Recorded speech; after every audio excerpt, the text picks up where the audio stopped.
यानी कि घुसपैठ के मामले पर लेकर यहां अपनी पूरी बात कर रहे थे। तो जिस तरह से फिलहाल हम झारखंड के नतीजे हम कह सकते हैं, रुझान हम कह सकते हैं, वो हमें दिख रहे हैं, वो साफ तौर पर बहुत कुछ कहानी बताते हैं। दो स्टेट के बेहद महत्वपूर्ण चुनाव, एक महाराष्ट्र और दूसरा झारखंड। लेकिन महाराष्ट्र में जो होता हुआ नजर आ रहा है वो शायद किसी ने इसकी उम्मीद नहीं की होगी, क्योंकि कांटे की टक्कर लगातार कहा जा रहा है और यह भी कहा जा रहा था कि जो एक सिंपैथी वोट था वो लोकसभा चुनाव के दौरान मिल गया, चाहे वो उद्धव ठाकरे की बात करें या फिर एनसीपी की बात करें। और कांग्रेस ने तो बहुत शानदार प्रदर्शन किया था लोकसभा में, लेकिन लग ही रहा था कि जो नाराजगी थी वो लोगों की लोकसभा चुनाव में निकल गई और उसके बाद विधानसभा चुनाव में उन्होंने अलग तरीके से वोट किया है। क्या यह कहा जाए कि लाडली बहना योजना काम करती हुई नजर आई? क्योंकि अगर हम यहां यह कहते हैं तो फिर हमें झारखंड में भी यह कहना होगा कि मैया सम्मान योजना वहां पर काम करती हुई नजर आई। क्योंकि जितने भी हम विश्लेषण देखें इस पूरे प्रोसेस के दौरान, जो चुनाव के जब हो रहे थे और जब तारीखों का ऐलान हुआ था उससे लेकर अब तक हम बात करें तो लगातार यह कहा जा रहा था कि झारखंड में फिर भी क्योंकि 5 साल से वहां पर इंडिया गठबंधन की सरकार है, वहां थोड़ी बहुत एंटी इनकम्बेंसी हो सकती है, वहां पर यह भी हो सकता है कि गैर मौजूदगी में हेमंत सोरेन के भारतीय जनता पार्टी ने अपने वहां पैर मजबूत किए हों, फिर उसके बाद चंपई सोरेन का चला जाना, बहुत सारे वहां पर फैक्टर्स थे। लेकिन वहां पर आप ये देखें कि जेएमएम एक बार फिर से इंडिया गठबंधन वहां पर सरकार बनाने की स्थिति में पूरे तरीके से यहां पर नजर आ रहा है। हमें यह भी देखना होगा, क्योंकि जब हम महाराष्ट्र की बात कर रहे हैं तो झारखंड की बात करना यहां पर इसलिए जरूरी है कि कोई भी stone unturned Bharatiya Janata party ने वहां पर नहीं छोड़ा था। जहर की जितनी उल्टियां हो सकती थी वो सब कुछ वहां पर की गई थी। वहां पर हेमंत बिस्व शर्मा ने बाकायदा तौर पर उन्होंने डेरा डाला हुआ था, शिवराज सिंह चौहान ने डेरा डाला हुआ था, वहां पर पूरा सेंट्रल लीडरशिप वहां पर लगी हुई थी। और आपने लोकसभा चुनाव के बाद अगर कहीं पर रोड शो देखा प्रधानमंत्री नरेंद्र मोदी का तो वो झारखंड में था। झारखंड में उन्होंने रांची में रोड शो किया था, महाराष्ट्र में नहीं किया, हरियाणा में नहीं किया, जम्मू कश्मीर में नहीं किया, और उन्होंने अगर कहीं किया तो वो झारखंड, यानी कि वहां उनको उम्मीद नजर आ रही थी। वहां उनको लग रहा था कि जहर की खेती जो उन्होंने वहां पर बोई है या बोई जा रही है, जिस तरह से वहां घुसपैठियों का मामला जो उठाया और कहा कि आपकी बेटी तक ले जाएंगे, इस स्तर पर नरेंद्र मोदी आ गए थे। उनको यह लग रहा था ये सब कुछ करके झारखंड को बांटा जा सकता है, जल जंगल जमीन के मुद्दे को दबाकर सांप्रदायिक ध्रुवीकरण के मुद्दे को उठाया जा सकता है और यहां पर जेएमएम और इंडिया गठबंधन की सरकार ना बने और यहां पर बीजेपी यानी एनडीए की सरकार बने, इस तरफ उसको ले जाया जा सकता है। लेकिन मुंगेरी लाल के हसीन सपने थे और वो एक तरह से कह सकते हैं झारखंड में तो चकनाचूर हो गए। लेकिन महाराष्ट्र की जब हम बात करते हैं तो महाराष्ट्र में कांटे की टक्कर थी, ये जरूर था, लेकिन ऐसा हो जाएगा कि एक तरफा हो जाएगा ये शायद किसी ने उम्मीद नहीं की थी। ये लड़ाई कौन से असली शिवसेना, असली एनसीपी की भी थी और यहां पर कहीं ना कहीं अब हम ये कह सकते हैं कि शायद महाराष्ट्र की जनता ने यह मोहर लगा दी है कि असली शिवसेना कौन है और असली एनसीपी कौन है। क्योंकि सबसे कमजोर कड़ी अगर किसी को माना जा रहा था पूरी महायुति में तो वो एनसीपी अजीत पवार थी, लेकिन वो भी बहुत बेहतरीन प्रदर्शन करते हुए नजर आ रहे हैं जितनी कम सीटें उनको मिली।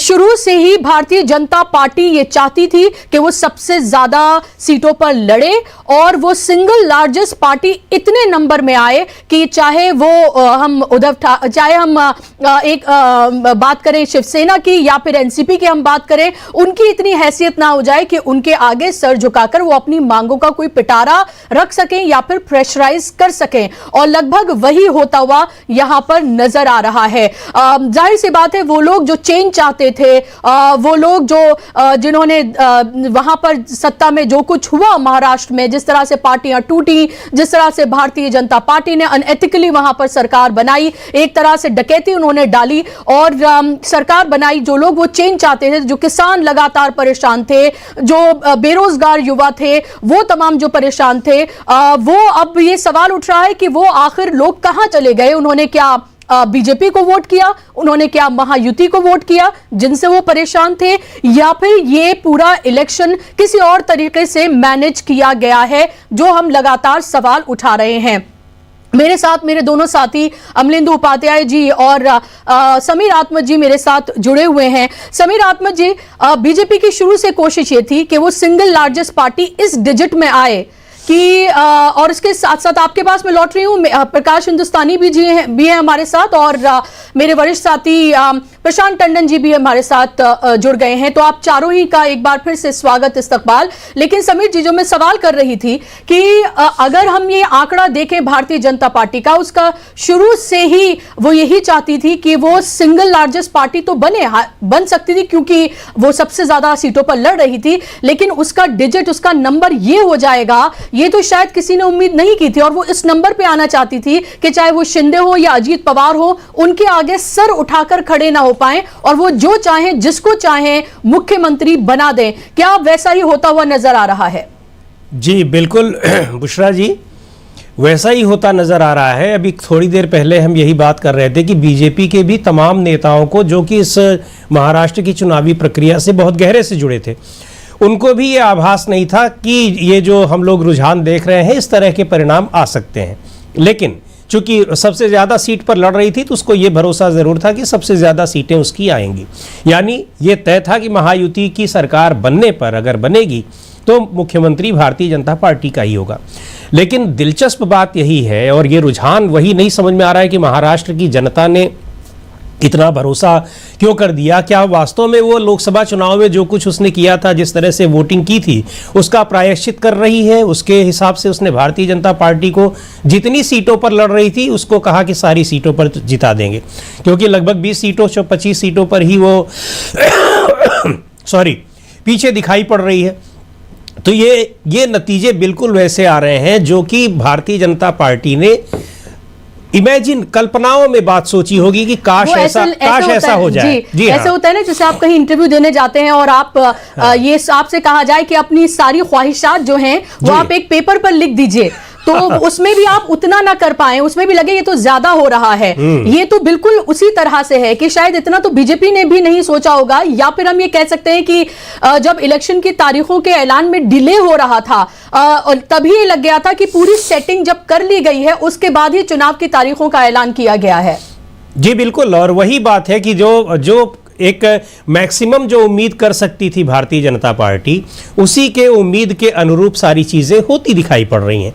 अगर ये सीटें इतनी जीत रही है तो बिल्कुल सही बात है कि भारतीय जनता पार्टी, अब ये दोनों गठबंधन के जो सहयोगी हैं, अब तो कोई दावा करेंगे भी नहीं, कर भी नहीं सकते हैं, किसी स्थिति में नहीं है, क्योंकि अगर कर दिए तो उनकी ही पार्टी अब 2 फाड़ हो जाएगी, 3 फाड़ हो जाएगी, और भारतीय जनता पार्टी रुझानों के अनुसार जो दिख रहा है तो उसे बहुत ज़्यादा सीटें चाहिए नहीं।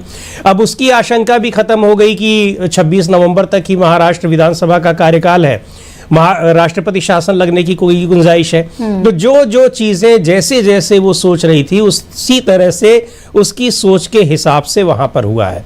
ये अलग बात है कि वहां पर आम जनता का रुझान कैसा था, आम जनता के बीच में भारतीय जनता पार्टी को लेकर क्या स्थिति थी, क्योंकि आप याद करिए जब लोकसभा चुनाव के परिणाम निकले हैं तो वहीं पर भारतीय जनता पार्टी के ही नेता ये कह रहे थे कि हमने जो पिछले 5 साल में और 2.5 साल में सरकार बनाने के लिए, सरकार में बने रहने के लिए जो कुछ किया, महाराष्ट्र की जनता ने उसे पसंद नहीं किया, उसे नकार दिया। तो अब 5 महीने के भीतर ही ऐसा क्या हो गया कि पूरी तरह से जो नाराजगी थी महाराष्ट्र की जनता की, वो सारी नाराजगी दूर करके उसने एक तरह से फिर वोट देकर, बम्पर वोट देकर एक प्रायश्चित किया है।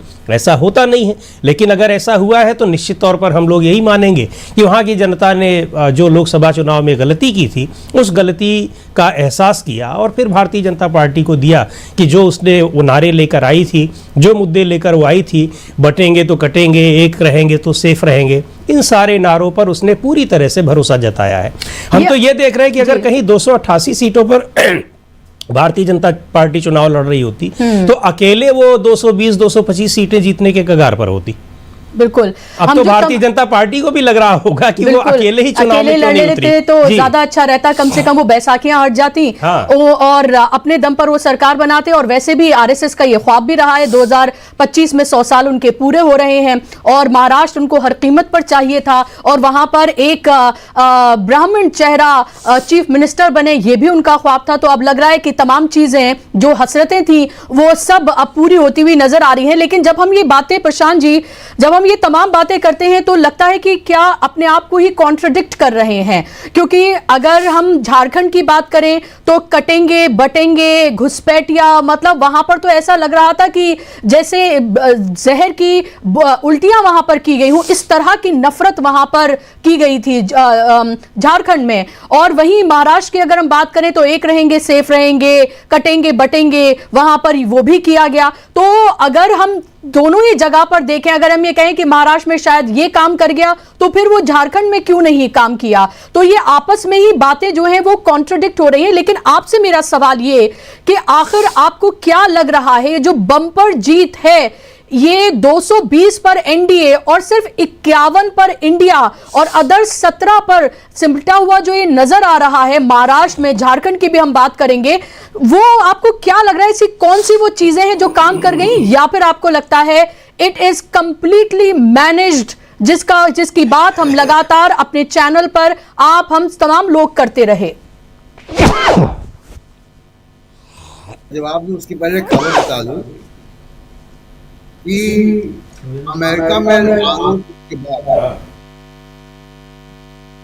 दुनिया भर के जो बड़े बैंक हैं वो अडानी को अब लोन दिया जाए या ना दिया जाए इस पर विचार कर, यानी अब ग्लोबल स्तर पर जहां जहां मोदी जी जा रहे थे और अडानी जी को बिजनेस मिल रहा था उस पर अब रोक लग जाएगी, और रोक लग गई है कि इंडिया ने वापस ले लिया और अब अंतर्राष्ट्रीय बैंक भी हाथ खींच रहे हैं। तो जाहिर सी बात है कि अब उनका निशाना कहाँ होगा? उनका निशाना भारत में होगा और भारत में महाराष्ट्र में होगा। एक तो ये बात। दूसरी बात ये कि देखिए बहुत एक शानदार स्क्रिप्ट लिखी गई,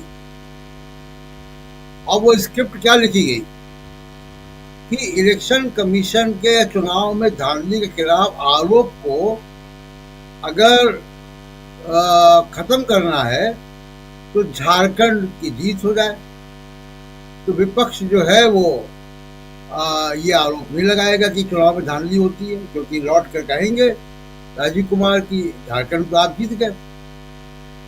और महाराष्ट्र में 85% स्ट्राइक रेट बीजेपी का, और किसी भी प्रकार की मुख्यमंत्री पद की दावेदारी या ब्लैकमेल पोजीशन जो है वो एक नाथ शिंदे या अजित पवार को न दी जाए।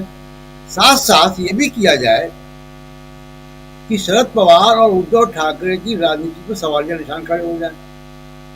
असली नकली शिवसेना, असली नकली एनसीपी का भी फैसला हो जाए। तो कितनी एक शानदार स्क्रिप्ट कहीं लिखी गई, और वो स्क्रिप्ट आपके स्क्रीन पर है। ये इतनी शानदार स्क्रिप्ट जो है जनता ने लिखती है कि यहाँ ये करना है, वहां ये करना। अभी इस वक्त कोई भी प्रकार के एनालिसिस कि मराठवाड़ा में ये हुआ, विदर्भ में ये हुआ, किसानों की आत्महत्या या एमएसपी का, कपास की एमएसपी या सोयाबीन की एमएसपी या प्याज के एक्सपोर्ट का जो फैसला, अब ये कोई ऐसी एनालिसिस का कोई मतलब नहीं है, क्योंकि अक्रॉस द बोर्ड ये चीजें हो रही हैं। तो अब हम क्या कर सकते हैं?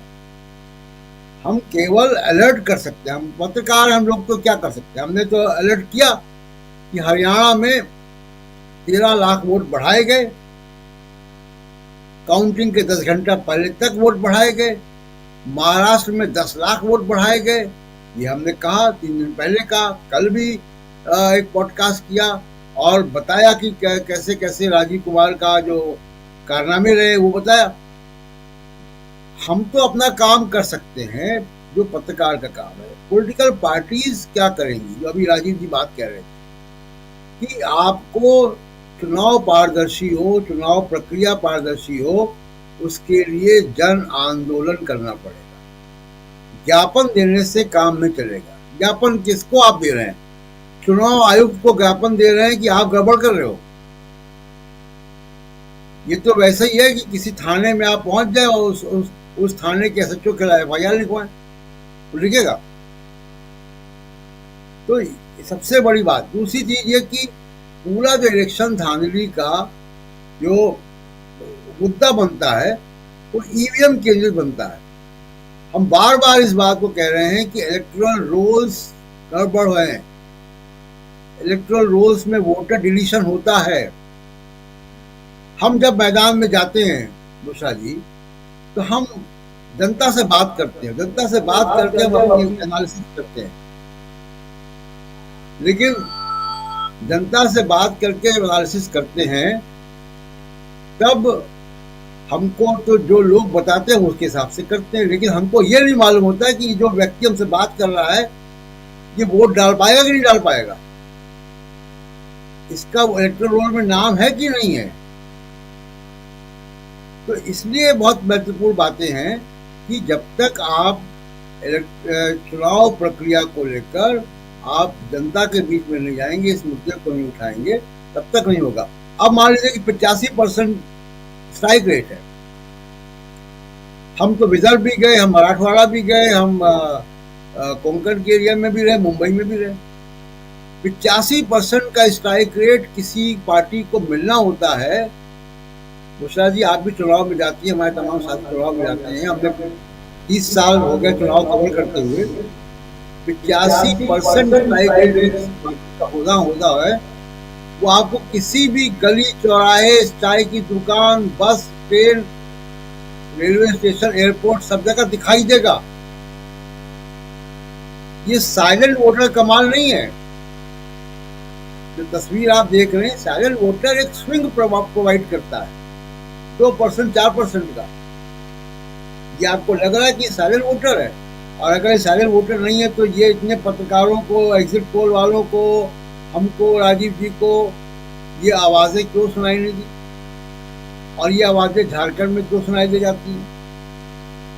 तो सवाल ये है कि विपक्षी पार्टियों को, देश के सिविल सोसाइटी को, देश के लोगों को, मतदाताओं को इस संविधान को, लोकतांत्रिक प्रक्रिया को, चुनाव आयोग को बचाने के लिए अब काम करना पड़ेगा। बाकी सब मुद्दे अभी पीछे।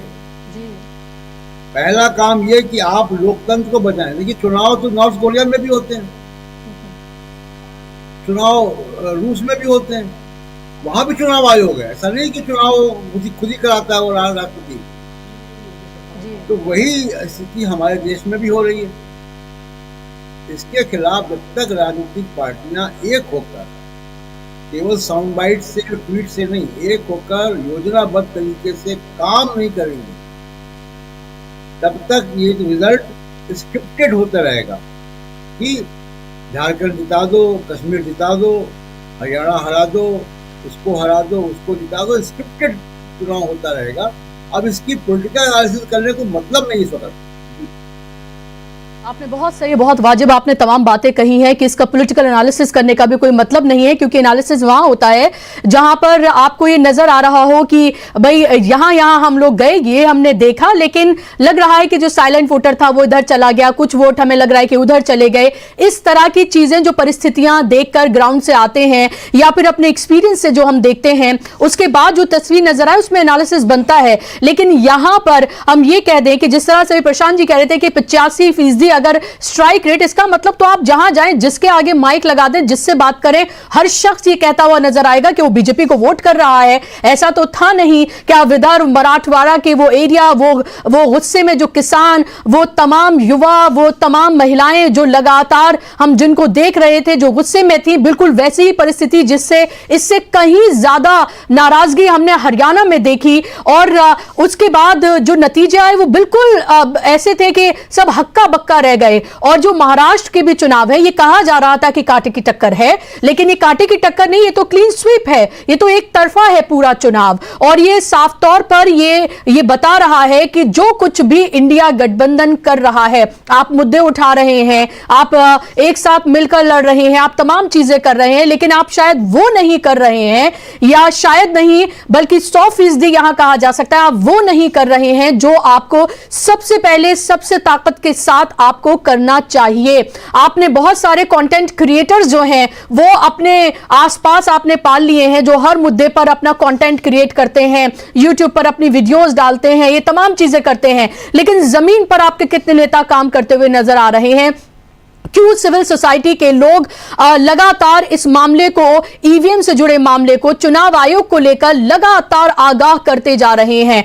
कई तरह के आंदोलन जो हैं वो वकीलों ने किए, सिविल सोसाइटी के लोगों ने भी किए, लगातार आगाह किया, लेकिन उसमें कहीं से भी जो पॉलिटिकल पार्टीज हैं, खासतौर पर इंडिया गठबंधन, वो ट्विटर से आगे या फिर सोशल मीडिया से आगे या वीडियो बनाने से आगे नहीं निकल पाए, या ज्ञापन बहुत कर लिया तो ज्ञापन आपने सौंप दिया। जब हरियाणा के रिजल्ट आए थे उसके बाद क्यों नहीं, जब आपको लगा कि 20 सीटों पर सीधे तौर पर आपको ये लग रहा है धांधली हुई है, आपने कहा कि वहां पर ईवीएम 90% चार्ज मिली, आपने बहुत सारी चीजें आपने बताई, आप चुनाव आयोग के पास गए, चुनाव आयोग ने आपको एक तरह से लताड़ दिया, जो जवाब दिया, और कहा कि आप बकवास कर रहे हैं। यही इसका लुब्बे लुबाब हम देखेंगे जो जवाब दिया गया था। आपने क्यों नहीं धरना प्रदर्शन किया चुनाव आयोग के दफ्तर के सामने? आपने क्यों नहीं वो कार्यकर्ता जो राहुल गांधी के पीछे नजर आते हैं, प्रियंका के पीछे नजर आते हैं, दूसरे नेताओं के पीछे नजर आते हैं, वो लोग वहां चुनाव आयोग में दिन रात वहां पर क्यों नहीं बैठे कि जब तक हमारी बातों को सही से नहीं सुना जाएगा, हमें जब तक संतुष्ट नहीं किया जाएगा, हम यहां से नहीं जाएंगे।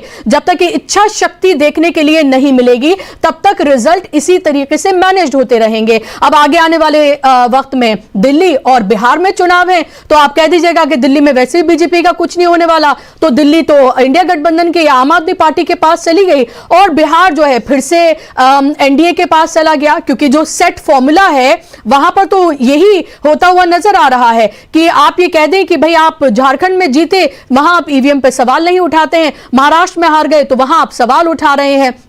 तो एक तरह से वो जो स्क्रिप्ट है भारतीय जनता पार्टी की, वो पूरी की पूरी यहां पर एक तरह से उसका पर्दाफाश अब पूरी तरीके से हो गया है, और ये लग रहा है कि आगे आने वाले वक्त में भी बहुत ज्यादा कोई उम्मीद नहीं। अगर वाकई में लोगों ने ये वोट किया है तो हम सबको एक्सेप्ट होना चाहिए कि हाँ, यही जनता का आखिरी फैसला है, लेकिन अगर इसमें संशय है, इसमें डाउट है, इसमें लगता है ये वो नहीं है जो जनता का आखिरी फैसला था, तो जाहिर सी बात है, ये तो सवाल उठता है कि ये जनतंत्र की लूट हो रही है, लोगों के, जनता के जो वोट हैं उनकी लूट हो रही है, और लोकतंत्र में इससे ज्यादा और खराब बात कोई हो नहीं सकती है कि लोकतंत्र सिर्फ एक दिखावे का रह जाए और उसकी जो तमाम पिलर्स हैं उनको आप हिलाकर जमींदोज करने की कोशिश करें। वो सब कुछ हमने यहां पर होता हुआ हम देख रहे हैं। प्रकाश हिंदुस्तानी जी, अगर यही सेट स्क्रिप्ट है कि आप एक सीट पर बहुत सारे बागी आप खड़े कर दीजिए, उनको आप सपोर्ट करिए, उनको आप फंड करिए, आप बेतहाशा आप पैसा बहाइए,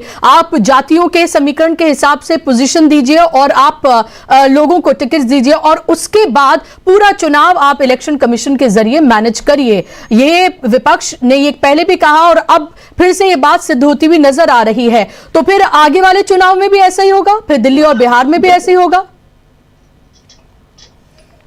बुशरा जी, मूल बात यह कि जब महाराष्ट्र में लोकसभा के चुनाव हुए थे तब लोगों ने जिस पार्टी को वोट दिए उसके प्रति लोगों की निष्ठा थी, लेकिन ऐसा लगता है कि विधानसभा चुनाव में लोगों को लगा कि शायद ये मुद्दे सही नहीं। लोगों ने उद्धव ठाकरे की शिवसेना को असली शिवसेना नहीं माना, लोगों ने शरद पवार की एनसीपी को असली एनसीपी नहीं माना, कांग्रेस और उद्धव ठाकरे की पार्टी, दोनों पार्टियों की सीटें बराबर आगे चल रही हैं, तो कहां कांग्रेस और कहां उद्धव ठाकरे, आधी शिवसेना भी नहीं।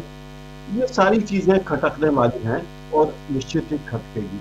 लेकिन सबसे अचरज वाली बात यह है, मुझे लगता है कि चुनाव आयोग भी अचंभित होगा कि बीजेपी का स्ट्राइक रेट 85-86%, और अगर 85% किसी का स्ट्राइक रेट है तो ये तो उस राज्य के में गुजरने वाले एक अंधे व्यक्ति को भी पता होगा कि सरकार किसकी बनने वाली।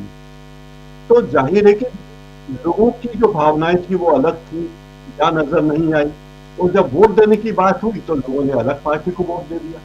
तो बीजेपी ने जिस तरीके से चुनाव में रणनीति की, पैसे का भारी उपयोग किया और अधिकतम सीटों पर अपने लोगों को उम्मीदवार बनाया, तो बीजेपी को लगता था कि उसकी रणनीति सही रहेगी।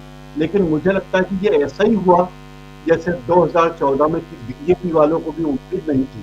गडकरी ने तो ये बात कही गई थी कार्यक्रम में कि हमें उम्मीद नहीं थी कि हमारी सरकार बन जाएगी। ये उम्मीद तो महाराष्ट्र में बीजेपी को भी नहीं रही होगी। तो ये आश्चर्यजनक बात है, लेकिन कांग्रेस के लिए अभी मैदान में रहना जरूरी है। कांग्रेस को तमाम विपक्षी दलों को चाहिए कि वे जन आंदोलन खड़ा करें, केवल चुनाव आयोग के खिलाफ आंदोलन नहीं, जनता की समस्याओं को लेकर, जनता के मुद्दों को लेकर खड़े हों, सब लोग उन्हें अपने साथ मानेंगे। अगर आप चुनाव आयोग के सामने, चुनाव आयोग के खिलाफ बहुत बड़ा आंदोलन भी खड़ा कर दें, तो आम आदमी के मन में यही रहेगा कि तब चूंकि आपकी सीटें नहीं आई तो आप आंदोलन करने के लिए आए।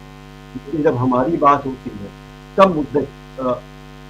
तब उन मुद्दों पर ध्यान दिया जाना चाहिए। एक और बात, प्रकारांतर में कांग्रेस ने जो भी नीतियां बनाई, उन्हीं नीतियों को बीजेपी ने आगे लाने की कोशिश की। और लाड़की बहना योजना देखें या महिलाओं की सशक्तिकरण की बात करें या कर्ज माफी की बात करें, ये सारी बातें बताती है कि कांग्रेस की नीतियां सही रही। तो सवाल ये कि कांग्रेस को सीटें क्यों नहीं मिली या कांग्रेस की युति को सीटें क्यों नहीं मिली। तो यहाँ जो शंका जो आप बता रही हैं वो बिल्कुल सही लगती है कि आखिर ऐसा क्या हुआ है कि लोग जिसे वोट नहीं देना चाहते थे उसे वोट दे रहे हैं, और लोग जिसे वोट देकर बड़े भारी बहुमत से जिताने की योजना बना रहे थे उन पार्टियों की, उस महायुति की स्थिति इतनी खराब है, ये आश्चर्यजनक बात है। दूसरा, और ये भी सवाल उठता है कि अभी 4-5 महीने पहले जिन लोगों ने जिस एनडीए के खिलाफ एक तरह से वोट किया, खासतौर पर भारतीय जनता पार्टी की, जिन 17 जगहों पर नरेंद्र मोदी ने रैलियां की थी उनमें से 14 जगहों पर हार गई थी बीजेपी। आखिर ऐसा क्या हुआ कि उसी बीजेपी को लोगों ने हाथों हाथ न सिर्फ लिया बल्कि अपने सर पर बैठा लिया। तो ये भी बहुत सवाल हैं जो उठ खड़े हुए हैं कि वो लोग जो लोकसभा चुनाव में नाराज थे उसी बीजेपी से, उसी महायुति गठबंधन से,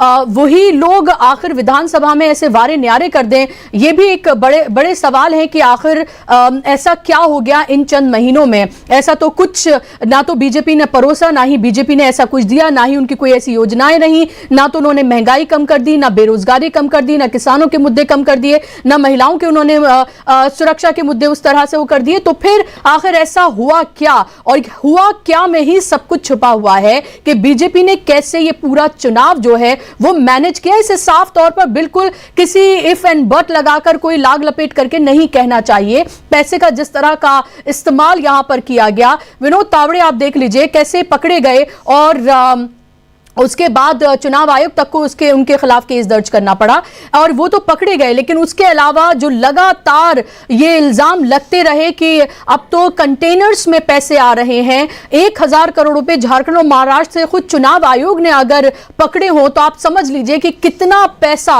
इस चुनाव में महाराष्ट्र में बटा होगा। और साफ तौर पर यह बार बार कहना कि महाराष्ट्र क्यों चाहिए, क्योंकि अडानी के जिस तरह के हाई स्टेक वहां पर है, हालांकि झारखंड भी चाहिए था क्योंकि वहां पर काला सोना है, ये खुद मल्लिकार्जुन खड़गे ने कहा था। लेकिन लग रहा है कि वहां पर एक तरह से ये कहने के लिए कि देखिए एक स्टेट तो उनको मिल गया और एक स्टेट हमें मिल गया, यानी कि बिल्कुल फ्री एंड फेयर इलेक्शन है, इसमें किसी तरह की कोई धांधली कुछ भी इसमें नहीं की गई है। ये एक तरह का हम कह सकते हैं कि एक स्क्रिप्ट जो है वो नई लिखी जा रही है, और लगातार ऐसा ही किया जा रहा है। लोकसभा चुनाव में जब से 240 पर सिमटी भारतीय जनता पार्टी, उसके बाद 2 चुनाव हुए, जम्मू कश्मीर के, हरियाणा के, और अब उसके बाद झारखंड और महाराष्ट्र के, और उनके साथ साथ कई जगहों पर उपचुनाव भी हैं, उनके बारे में भी हम बात करेंगे। लेकिन ये साफ तौर पर लग रहा है कि झारखंड अब पूरी तरीके से हम ये कह सकते हैं कि वहां पर इंडिया गठबंधन की सरकार बन रही है, और महाराष्ट्र में तो ये मामला एक तरफा होता हुआ नजर आ रहा है।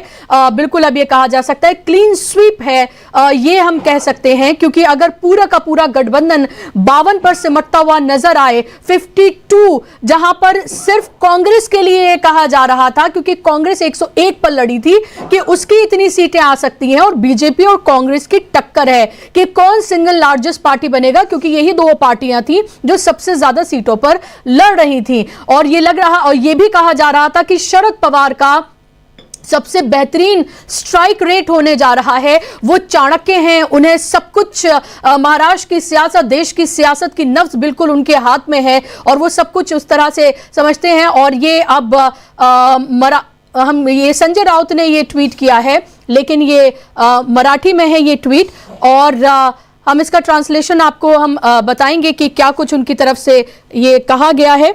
उन्होंने कहा है कि बैलेट पेपर पर दोबारा चुनाव कराएं, महाराष्ट्र का नतीजा जनमत का वोट नहीं है, कोई ट्रिपल नहीं, ऐसा परिणाम लागू नहीं किया जा सकता। यानी कि सीधे तौर पर उन्होंने ये कहा है, इस पूरे चुनावी नतीजे पर सवाल उन्होंने उठा दिए हैं, ये जो आप संजय राउत का ट्वीट देख रहे हैं, और कहा है कि पूरा चुनाव बैलेट पेपर से कराया जाए। अब सवाल संजय राउत से भी पूछा जाना चाहिए कि अगर आपको ये लग रहा था, अगर आपको ये पता था कि ये चुनाव अगर ईवीएम से कराए जाएंगे तो नतीजा यही होगा, ऐसा ही कुछ होगा, तो फिर आपने जब चुनाव की तारीखों का ऐलान हुआ, उससे पहले, उसके बाद आपने क्यों नहीं फिर इस मामले को लेकर उस तरह से उठाया जिस तरह से आप तमाम मुद्दे और तमाम चीजें उठा रहे थे? यह तो सवाल बनता ही है।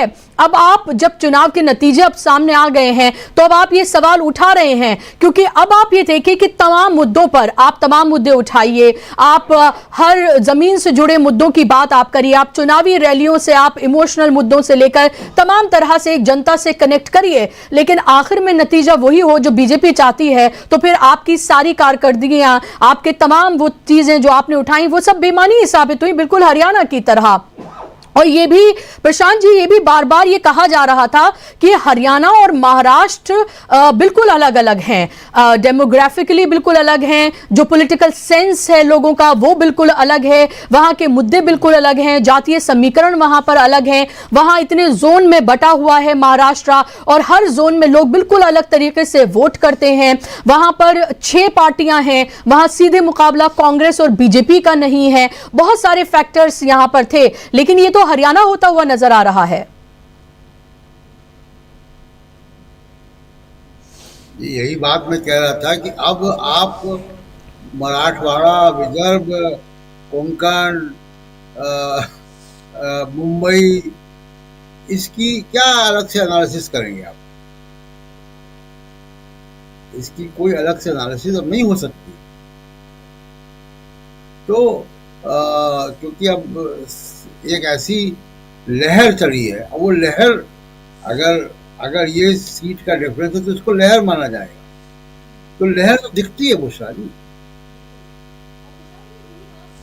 आपकी आवाज नहीं आ रही कि जो तमाम बड़े बड़े चैनल्स हैं जो कि हम ये कहते हैं कि एक पार्टी का ही वो पक्ष रखते हैं, वो लोग भी ऐसा कुछ कहते हुए नजर नहीं आ रहे थे। हर एक ने ये कहा कि ये कांटे की टक्कर है। हरियाणा में कहा कि कांग्रेस जीत रही है। सब आखिर ऐसा क्या हो जाता है कि हर कोई जब रिजल्ट आता है तो गलत साबित हो जाता है? ऐसा कौन सा जादू होता है जब लोग वोट करने के लिए जाते हैं?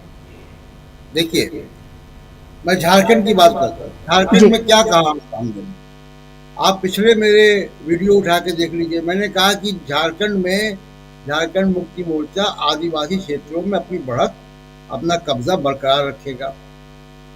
कांग्रेस अगर अपनी 15 सीटें बचा लेगी तो सरकार बन जाएगी। ये एग्जैक्टली हो रहा है वहां पे। तो जब झारखंड में ये हो रहा है तो ये मेरी एनालिसिस महाराष्ट्र के बारे में कैसे वो होगी? सवाल ये कि जब वो ये, इसीलिए मैं कह रहा हूँ कि एक बहुत शानदार स्क्रिप्ट लिखी गई कि कितनी बारीकियां उस स्क्रिप्ट में है कि एकनाथ शिंदे और अजीत पवार को इतना भी ना छोड़ो कि वो दावेदारी कर सकें, लेकिन असली नकली शिवसेना, असली नकली एनसीपी का फैसला भी हो जाए। कांग्रेस की कोई क्रेडिबिलिटी ना रहे झारखंड के मामला उठाने में, वो इलेक्शन धांधली के मामला उठाने में। ये सारा कुछ अब बीजेपी, जैसे आप कह रही हैं, बीजेपी महाराष्ट्र में और गुजरात, वो माफ कीजिएगा, झारखंड में एक ही स्लोगन के साथ गई एक ही मुद्दे के साथ गई, स्लोगन अलग अलग था। झारखंड में उन्होंने घुसपैठ का मामला उठाया, यहाँ पे बटेंगे तो कटेंगे उठाया, लेकिन मुद्दा तो वही है कि वो एक सांप्रदायिक ध्रुवीकरण करने की इरादे से दोनों जगह गई। तो एक जगह कामयाब नहीं हुआ, दूसरी जगह कामयाब हो गया, और इतना कामयाब हो गया कि 85% का स्ट्राइक रेट। इसलिए पॉलिटिकल पार्टीज को अब ये बैठकर सोचना पड़े गंभीरता से कि ये लड़ाई इतनी आसान नहीं है। दुनिया भर में ऐसी लड़ाइयाँ हुई हैं दूसरा जी, और वो ऐसी शक्तियाँ जब सत्ता में आती हैं, जिस तरीके कब्जा है। आप देखिए कि ये सरकार, अभी तक ये सरकार सुप्रीम कोर्ट के मुताबिक एकनाथ शिंदे की सरकार इलीगल सरकार है। इलीगल सरकार को कैसे चलने दिया गया? सुप्रीम कोर्ट ने कोई फैसला क्यों नहीं किया? कभी आपने सुना? मैंने तो 90 के दशक में सुप्रीम कोर्ट कवर किया, उसके पहले से मैं कॉलम लिखता रहा हूँ लीगल मैटर्स में। मैंने आज तक नहीं देखा कि कोई प्रधानमंत्री चीफ जस्टिस ऑफ इंडिया घर जाए, पूजा पाठ करे, आरतियां करे। तो ये जो हो रहा है असामान्य है। इसको एक्सेप्ट कर लेना कि नहीं ये हो गया, होता रहता है। चंद्रचूड़ साहब भी एक इंसान है ना। वो आप देखिए कि चंद्रचूड़, डीवाई चंद्रचूड़, मैं विषय से अलग जाकर, लेकिन वो बड़े पर्सपेक्टिव में अगर आप देखेंगे तो आपको एक चीज दिखाई देगी। DY Chandrachud former chief justice of India के बेटे, खुद चीफ जस्टिस बनते हैं, ब्राइट जज, बुद्धिजीवी, लेकिन उसके बाद भी वो क्यों ऐसा कहने लगे कि उनको भगवान ने कहा कि क्या फैसला लिखोगे अयोध्या के मामले पे? ये बहुत असामान्य चीज है, इसको पढ़ना चाहिए, इसकी मैसेजिंग पढ़नी चाहिए कि कहाँ से ये बात आ रही है और ये कहाँ तक जाएगी। राजीव कुमार जो चीफ इलेक्शन कमिश्नर है, उनका कॉन्डक्ट क्या है? अब तक वो कैसे कॉन्डक्ट करती है? कल रात ही हम लोगों ने मैंने और राजीव जी ने एक बनाया है पॉडकास्ट, और उनके बारे में बताया किस तरीके से। केवल ईवीएम नहीं है, जिस बात पे इशारा उस पॉडकास्ट में किया गया वो मनी ट्रेल का मामला है, जो साबित होता है विनोद तावड़े जी के घर जो पैसा मिला, वो तो एक, जिसको मैं कहूंगा कि टिप ऑफ द आइसबर्ग है, और वो इंटरनल पॉलिटिक्स का नतीजा है कि उनको रेस से हटाना था मुख्यमंत्री पद के, वो एक अलग बहस है। लेकिन मनी ट्रेल तो केवल ईवीएम नहीं है। देखिए कई स्तर पर होता है कि विपक्ष को, दूसरी पार्टियों को जिसको नहीं जिताना, उनको लेवल प्ले फील्ड मत दो, ईडीआई सीबीआई इनकम टैक्स का इस्तेमाल करो, मीडिया का इस्तेमाल करो, उनके पैसे रोको, उनके हेलीकॉप्टर की तलाशी लो, वो सारी चीज़ें की जाती हैं। लेवल प्ले फील्ड नहीं बनाना भी घोटाला है। राजीव कुमार उसके प्रथम दृष्टया आरोपी हैं। प्राइमा फेसी केस बनता है उनके ऊपर कि वो लेवल प्ले फील्ड को डिस्टर्ब करते हैं, और इलेक्शन बिना लेवल प्ले फील्ड के नहीं होगा। अगर लेवल प्ले फील्ड के बगैर इलेक्शन हो रहा है तो इसका मतलब है कि एक आपका जो रेफरी है वो 12वें प्लेयर की तरह एक टीम के साथ है। तो इसके खिलाफ कोई केवल ट्विटर से या प्रेस कॉन्फ्रेंस से मामला नहीं होगा।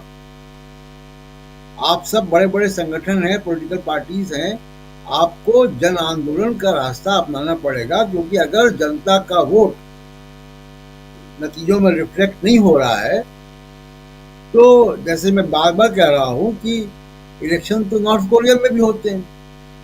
आप कह दो कि इलेक्शन कराए और ये फलाने आदमी जीत गए, तो ये बिल्कुल बेमानी है। इसको नए सिरे से राष्ट्रीय बहस इसको होनी चाहिए, और केवल ईवीएम नहीं, इसको मैं बार बार दोहरा रहा हूं कि मामला ईवीएम पे आकर अटकता है। ईवीएम में गड़बड़ियां हो सकती हैं हो, लेकिन लेवल प्ले फील्ड न देना भी एक घोटाला है। इलेक्टोरल रोल्स में नाम काटना भी घोटाला है। पुलिस लगाकर एक खास कम्युनिटी को, मुसलमानों को वोट न देने सकने का भी रोकने का भी एक घोटाला है। ये भी घोटाला है जो उत्तर प्रदेश में देख रहे थे हम। उत्तर प्रदेश में तो पिस्तौल और लाठी के दम पे रोका गया, बाकी देश में दूसरी जगहों पे उनके नाम ही उड़ जाते हैं। मैं कर्नाटक का एग्जाम्पल बता दूं, कर्नाटक में 29 जब इलेक्टोरल रोल रिवाइज हुए, सिविल सोसाइटी ने वहां पे आंदोलन किया, उसके बाद वो हाई कोर्ट गए और इलेक्टोरल रोल रिवाइज हुए तो 28 लाख नए मतदाता जुड़े। और मैं एक आंकड़ा और दे दूं कि पिछले विधानसभा चुनाव में लगभग 59% वोट कर्नाटका में पड़ा था। उसमें मुस्लिम वोटिंग टर्नआउट 60% से भी कम था। इस आंदोलन का फर्क ये पड़ा कि इस बार 71-72% वोट पड़ा है, तो 59% मुस्लिम टर्नआउट भी है। तो ये जब तक आप ये नहीं, क्योंकि जब तक आप टर्नआउट को अलग अलग समाज के ग्रुप्स का टर्नआउट को आप एनालाइज नहीं करेंगे, किसने कितना वोट दिया, किसके नाम कटे, हम फील्ड में जाके देखते हैं किस तरीके का नेक्सस है नाम काटने का। इस पे मैंने हरियाणा के चुनाव में भी कहा था कि कांग्रेस को एक फैक्ट फाइंडिंग टीम भेजनी चाहिए, वहां पे इंडिपेंडेंट फैक्ट फाइंडिंग टीम जो ये तय करे, जांच करे कि वहां नीचे के स्तर पे क्या हुआ, वोटर डिलीशन में क्या हुआ। वो काम नहीं हुआ। एक सरलीकरण का डिबेट की शैलजा जी घर बैठ गई, हुड्डा जी टिकट बांट रहे थे, ये एक सरलीकरण डिबेट है और ये डिबेट असली मुद्दों से डिस्ट्रैक्ट करने के लिए की जाती है। ये फैक्टर होंगे, मैं इस पे इनकार नहीं है कि कुमारी शैलजा का एक रोल था, हुड्डा का एक रोल रहा होगा या जो भी बात रही होगी, लेकिन जब तक आप इलेक्टोरल रोल्स के को ठीक से जांच नहीं करेंगे, उसको जब तक आप इंश्योर नहीं करेंगे कि ठीक बने, जब तक आप ईवीएम पे कितना वोट गिरा, कितना काउंट हुआ, इस पे नहीं करेंगे, और ये किन लोगों के वोट बढ़ते हैं। हम लगातार इस बात को कह रहे हैं कि हरियाणा में 13 लाख वोट बढ़े, 15,000 वोट पर कंस्टिट्यूंसी बढ़े। अभी महाराष्ट्र की हम बात कर रहे हैं, महाराष्ट्र के बारे में भी कल हमने कहा कि महाराष्ट्र में 3400 वोट पर कंस्टिट्यूंसी बढ़े, औसतन 10 लाख वोट बढ़ गए एक रात में। ये वोट कहां से आ गए? अभी जब नतीजे फाइनल आएंगे तो आप देख लीजिएगा कि 3400-3500 के मार्जिन पे कितने लोगों की हार जीत हुई, आपको दिख जाएगा। तो नए सिरे से पॉलिटिकल विमर्श जो है वो होना पड़ेगा और इसमें क्लिनिकल होने की आवश्यकता नहीं है, इसमें शर्माने की आवश्यकता नहीं। हार गए तो ईवीएम को दोष दे रहे हैं, ये एक डिस्करेज करने के लिए इस तरीके के विमर्श चलाए जाते हैं। आपको बहुत बेशर्मी के साथ अपनी लड़ाई लड़नी होगी, क्योंकि आप अगर ये लड़ाई अब नहीं लड़ेंगे तो आप ये समझ लीजिए कि आप डेमोक्रेटिक लोकतांत्रिक डेमोक्रेसी को आप बचा नहीं पाए। जाने की है ये ए पॉलिटिकल पार्टी या बी पॉलिटिकल पार्टी के लिए नहीं है, बल्कि जो पूरा डेमोक्रेटिक जो हमारा डिस्कोर्स है, जो पूरा प्रोसेस है, उसको बचाने की ये पूरी लड़ाई है। आप कहते तो हैं कि ये लड़ाई लोकतंत्र और संविधान को बचाने की है, ये जो आरक्षण है उसके कैप को हटाने की ये लड़ाई है, ये सबको समान अधिकार देने की ये लड़ाई है, ये सामाजिक न्याय की ये लड़ाई है। आपने उस मुद्दे को नहीं छोड़ा, ये बहुत अच्छी बात है, लेकिन आप उसके लिए क्या कर रहे हैं और वो जमीन पर वो तमाम चीजें लागू हों और उसमें आपको कामयाबी मिले, इसके लिए आप क्या कर रहे हैं, ये बड़े सवाल हैं। हरियाणा से आपने क्या सबक सीखा, आपने महाराष्ट्र के लिए क्या तैयारियां की, ये तमाम सवाल तो अब पूछे जाएंगे, लेकिन उसके साथ साथ हम लगातार हम जैसे जो प्लेटफॉर्म्स हैं, प्रशांत जी जैसे लोग, तमाम लोग जो हैं वो आगाह करते रहे, ये बताते रहे कि क्या क्या किस तरह का खेल जो है वो किया गया, आगे भी ये किया जा सकता है। आपने उसको लेकर क्या किया? संजय राउत सुबह उठकर आंख मसलते हुए अगर प्रेस कॉन्फ्रेंस रोज करें और उसके बाद ये कह दें कि भाई 10,000 जो वोटर्स हैं उनको हटाया जा रहा है, 20,000 बोगस वोटर जो हैं उनको डाला जा रहा है, जब आप इतनी संगीन बातें कह रहे होते हैं, जब आप इतनी इतनी महत्वपूर्ण बातें आप कह रहे होते हैं तो जाहिर सी बात है आपके पास उसका बेस होगा। तो क्या सिर्फ प्रेस कॉन्फ्रेंस करके मल्लिकार्जुन खड़गे ने भी इस बात को उठाया था और या फिर संजय राउत ने प्रेस कॉन्फ्रेंस करके बस क्या अपना पल्ला झाड़ लिया, उसके बाद और कुछ नहीं? ये सवाल लगातार ये उठ रहे हैं कि आपको जब पता है कि सारा खेल इस तरफ हो रहा है कि कैसे वोटर्स को बढ़ाया जाए, कैसे वहां पर जो टर्नआउट है, जो वोट डाले गए हैं और जो काउंटेड हैं उसमें फर्क लगातार देखने के लिए मिल रहा है, तो फिर आपने इसके लिए क्या किया? ये सवाल लगातार उठ रहे हैं। सिविल सोसाइटी अपना काम कर रहे हैं, जो सोशल पॉलिटिकल एक्टिविस्ट हैं जो लगातार जमीन पर हैं वो अपना काम कर रहे हैं, लेकिन एक पॉलिटिकल पार्टी के तौर पर आपने क्या काम किया? आपके लिए तो ये करो और मरो की का पूरा ये पूरा दौर है। और खास तौर पर हम जब महाराष्ट्र की बात करते हैं तो उद्धव ठाकरे हो या फिर शरद पवार हो, उनके लिए तो डू एंड डाई वाला ये पूरा इलेक्शन था और शरद पवार का तो ये आखिरी इलेक्शन, उन्होंने तो वैसे भी संन्यास की बात इसमें कह दी। तो ये सवाल उठ रहा है कि क्या वाकई में उसी ताकत के साथ, उसी जोश के साथ वो तमाम मुद्दों को एक साथ करके क्या आपने ये चुनाव लड़ा? अब ये तमाम सवाल उठाए जाएंगे। हालांकि ये तमाम सवाल ये रिजल्ट आने से पहले भी उठाए जाते रहे। ये सवाल उठा कि क्यों नहीं उतने रोड शो या उस तरह की यात्राएं या उस तरह के आंदोलन किए गए जब आपको यह पता था कि आपके लिए ये इलेक्शन कितना महत्वपूर्ण होने जा रहा है। और अब उस बात पर कहीं ना कहीं मोहर ये लग रही है कि अजीत पवार ही असली एनसीपी और एकनाथ शिंदे ही असली शिवसेना है। उनके पास वो चुनाव चिन्ह भी हैं। हालांकि अजीत पवार को लेकर अभी वो डिस्प्यूटेड है मामला, लेकिन अभी उनके पास है, वही घड़ी के चुनाव चिन्ह पर ही उन्होंने ये पूरा इलेक्शन लड़ा है। तो ये बहुत सारे सवाल हैं जो उठ खड़े हुए हैं। मैं ध्यान जो है वो उत्तर प्रदेश के उपचुनाव की तरफ भी ले जाना चाहूंगी, क्योंकि यहां पर 9 सीटों पर उपचुनाव थे, इसमें से 6 पर यहां पर एनडीए आगे चल रहा है और 3 पर यहां पर इंडिया, यानी कि सीधे तौर पर हम ये कहें कि ये बीजेपी वर्सेस समाजवादी पार्टी ही था और बीजेपी यहां पर 6 सीटों पर आगे चल रही है और समाजवादी पार्टी 3 सीटों पर यहां पर आगे चल रही है। और अमलेंदु जी, इसमें देखिए सबसे महत्वपूर्ण बात आपने जिस दिन वोटिंग हो रही थी उस दिन आपने ये देखा होगा कि मुरादाबाद की जो कुंदर की सीट थी वहां पर क्या कुछ हुआ। और वहां पर लगभग मैं देख रही थी लिस्ट, लगभग 10 से 11 मुस्लिम कैंडिडेट हैं और एक अकेला हिंदू कैंडिडेट जो है वो बीजेपी के हैं। और वो जहां पर मुस्लिम मेजॉरिटी वाला पूरा एरिया है वहां पर वो कई हजार से वो लीड लेते हुए नजर आ रहे हैं और हो सकता है कि थोड़ी बहुत देर में उनकी जीत डिक्लेयर हो जाए। इसका जवाब मैं आपसे लूंगी, लेकिन उससे पहले कल्पना सोरेन क्या कुछ कह रही हैं उनको सुन लेते हैं। की सरकार बनने जा रही है, जो जनसभाएं और जिस तरह कनेक्शन हुआ है, क्या कहना चाहेंगे? देखिए, मैं अभी फिलहाल के तौर पे यही कहना चाहूँगी, क्योंकि काउंटिंग अभी भी चल रही है, तो हम लोग जब इतना इंतज़ार किए हैं तो बस कुछ घंटों का और इंतज़ार हो जाए। और मैं समझती हूँ कि अभी कुछ कहना ज़्यादा जल्दबाजी होगी, तो थोड़ा सा वेट कर लीजिए। चलिए, कोई बात नहीं, रुझान है। अब आप तो इतने देखिए 23 तारीख का इंतज़ार सबने किया है और मुझे लगता है कि कुछ घंटों का, 2 से 3 घंटों का इंतजार और करिए।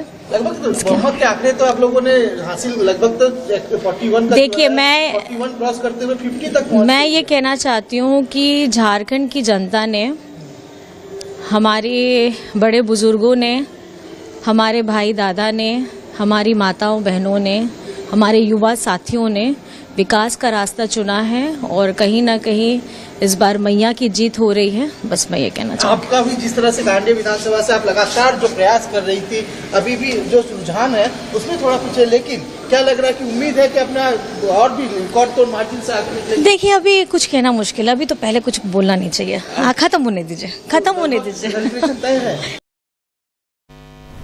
तो बिल्कुल भी उत्साहित वो नजर नहीं आ रही हैं, बहुत ही संयम तरीके से जैसे उन्होंने पूरा अपना चुनावी प्रचार उन्होंने किया, जिस मैच्योरिटी से, वही मैच्योरिटी यहां पर कल्पना सोरेन की देखने के लिए मिल रही है।